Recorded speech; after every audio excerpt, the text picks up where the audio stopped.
Senate की कायमा committee बराए खजाना ने नॉन फाइलर्स की बैरून मुल्क सफर पर पाबंदी की तजवीज़ मंजूर कर दी है। सेनेटर सलीम मानवीवाला की ज़ेर सदारत कमेटी इजलास में chairman federal board of revenue ने बताया है कि टैक्स रिटर्न फाइल न करने वालों के खिलाफ इनकम टैक्स जनरल ऑर्डर के तहत कार्रवाई होगी।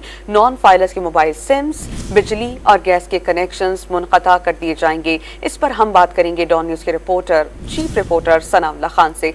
सनाउल्लाह, ये हमें बताइएगा कि किन तजावीज़ की मंजूरी दे दी गई है और ये इक़दामात किस हद तक मुअस्सर और कारगर साबित होंगे। देखिए, एक तो ये अब क्लियर हो गया है कि 1 जुलाई से जो भी नॉन फाइलर हैं वो बैरून मुल्क सफर नहीं कर सकेंगे। और ये क्योंकि फाइनेंस बिल का हिस्सा है, इसमें हज, उम्रा, छोटे बच्चे, तलबा और नाइकोप जो रखते हैं, एक शनाख्ती कार्ड होता है नाइकोप के ओवरसीज पाकिस्तानी, उनको इसमें एग्जामिशन हासिल होगा। और ये भी चेयरमैन ने कहा है कि आप ये समझे कि इन लोगों के नाम ECL में शामिल होंगे, तो इससे अंदाजा करने के क्या इम्पैक्ट आएगा। इसके अलावा नॉन फाइलर के उन्होंने कहा है कि मोबाइल सिम्स, बिजली और गैस के कनेक्शन भी मुनक़ता कर दिए जाएंगे। इसके साथ उन्होंने कहा कि मोबाइल सिम्स और जो बिजनेस है वो भी बंद किया जा सकता है।